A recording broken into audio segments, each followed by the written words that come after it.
அழக்கூடாது, நல்லா ஹெல்த்தியாக நல்லா இருப்பாங்க, நோ ப்ராப்ளம். ஓகே. செகண்ட் பிரெக்னன்சியோட என்டி ஸ்கேன் எடுக்க போலாமா?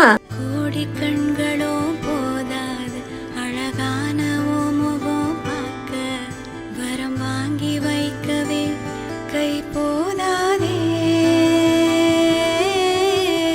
100 வானவில் போதாது மன்ன போல ஓவியம் தீட்ட, போதும் பிள்ளை வாசம் மட்டும் போதும். இல்லை ஃபஸ்ட் டைமாக வந்து பார்த்தீங்கன்னா பேபியை என் கண்ணால் எல்இடியில் பார்க்குறேன். மம்முக்கெலாம் அப்படி காமிக்கல, இங்கே எல்இடி வச்சுருந்தாங்க. இப்படி குழந்தை அப்படியே படுத்துட்டு 2 காலை மீட்டி வச்சுருக்கு, கையெல்லாம் ஆட்டிகிட்டே இருந்ததா, அது பார்த்தோன்னா ஆனந்த கண்ணீர் வந்துட்டு ஹாப்பியாக. சரி, ஓகே ஓகே, ஆனந்த கண்ணீர் வந்து ஹாப்பினஸாக இருக்கும்.